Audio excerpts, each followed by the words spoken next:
ৰাজ্যৰ লাখ লাখ নিবনুৱাৰ বাবে এটা ভাল খবৰ সকলো যুৱক যুৱতীৰ বাবে এই খবৰটো কাৰণ ৰাজ্যত পুনৰ মুকলি হ'ব 40,000ৰ অধিক পদ। Hello everyone. Good morning to all. बयखौबो चेनेलाव फिन खेबसे बरायग्रोनानै लानाय जाबाय।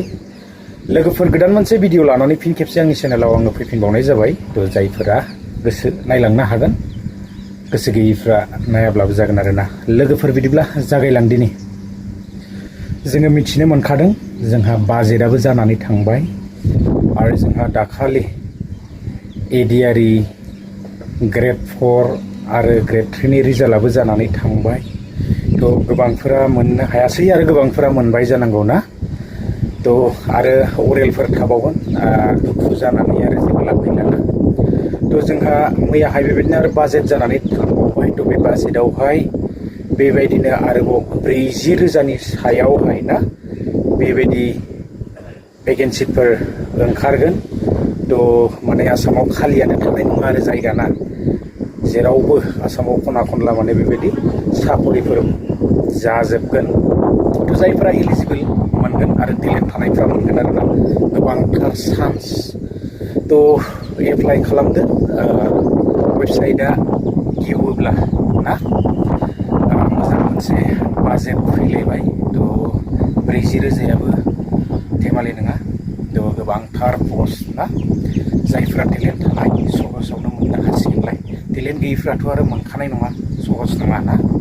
थ' काट अफ मार्कआ गोबां हाइआव थांखायो बाइया 89-90% गाहामबाथ' आरो माहायथो एथबां इजियावनो मोननो हागोन ना। थ' जियानो हक थेवबो ट्राइ खालामनांगौ। ट्राइ खालामनायनि गेजेरजोंहाय बबेबा मोनसे समाव जोङो उथ्रिसारलांनोबो हायोना। थ' ट्राइ खालामाबा जोङो नलेजबो मोननो हाया आरो जोङो सोलोंनो गोनां जोंहा थायो।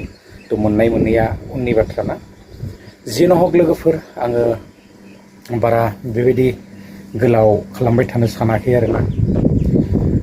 आपडेट्सआ बेनोमोन। आङो एसे क्लिप्सखौहाय होनानै होलांगोन जोंहा बाजेटआवहाय मा बुंलांखो। थ' एसे क्लिप्सखौ लागायनानै होगोन आरोना। लोगोफोर सिन्था खालामनो गोनां जेबो गैया। जायफोरा टेलेन्ट एकदम मोनखागोन आरोना। गोबांथार पस्ट ओंखारनानै फैफिनबावखाबाय। एडिआरइआव मोनासैबाबो जोङो आरो ट्राइ खालामफिनबावनो हायो। बांद्राय गोलाव खालामला आपडेट्सआ बेखिनियानोमोन। नेक्स्टआवहाय आपडेट्स मोनोब्ला आरोबाव लाबोबावनो চেষ্টা खालामगोन। थ' लोगोफोर नेक्स्ट भिडिঅ लोगो मोनगोन। गोजोन्थों। बाय। মই নিযুক্তিৰ প্ৰকাশিত বিজ্ঞাপনো ইয়াত গাঁঠি দিছোঁ। এই মহামান্য সদনৰ সন্মানীয় সদস্যসকলক অৱলোকনৰ অৰ্থে তথ্যসহ মোৰ বাজেট বক্তৃতাৰ প্ৰতিলিপি সম্বন্ধীয় এটা পেন ড্ৰাইভ আগবঢ়াইছোঁ। এয়া হৈছে এক প্ৰাৰম্ভিক প্ৰতিবেদন। নিযুক্তি প্ৰক্ৰিয়া সম্পূৰ্ণ হোৱাৰ পিছত 2025 চনৰ অক্টোবৰ মাহত প্ৰতিজন বাছনিকৃত প্ৰাৰ্থীৰ নামসহ বিস্তাৰিত ৰূপত এখন পুস্তিকা প্ৰকাশ কৰা হ'ব। মাননীয় অধ্যক্ষ মহোদয়, মই এটি গৌৰৱেৰে জনাব বিচাৰিছোঁ যে অসম চৰকাৰে যুৱক যুৱতীক দিয়া 1 লাখ নিযুক্তি প্ৰদানৰ প্ৰতিশ্ৰুতি সফলতাৰে সম্পন্ন কৰিবলৈ সক্ষম হৈছে। 2025 চনৰ জানুৱাৰী মাহলৈ স্বচ্ছ আৰু নিকা নিযুক্তি প্ৰক্ৰিয়াৰ জৰিয়তে আমি 1,19,899 গৰাকী যুৱক যুৱতীক নিযুক্তি সম্পন্ন কৰিবলৈ সক্ষম হ'লোঁ। মই ইয়াত বিভাগ অনুসৰি তালিকা ইয়াত গাঁঠি দিছোঁ অধ্যক্ষ মহোদয়। এতিয়া আমি আমাৰ 1 লাখ নিযুক্তিৰ প্ৰতিশ্ৰুতি সীমা অতিক্ৰম কৰি অধিক নিযুক্তি প্ৰদানৰ দিশে আগবাঢ়িছোঁ। ইতিমধ্যে 40,697টা পদৰ বিজ্ঞাপন প্ৰকাশ কৰা হৈছে আৰু তাৰ লগত সামঞ্জস্য ৰাখি আমাৰ চৰকাৰে প্ৰদান কৰা মুঠ চাকৰিৰ সংখ্যা হ'বগৈ 1,60,596।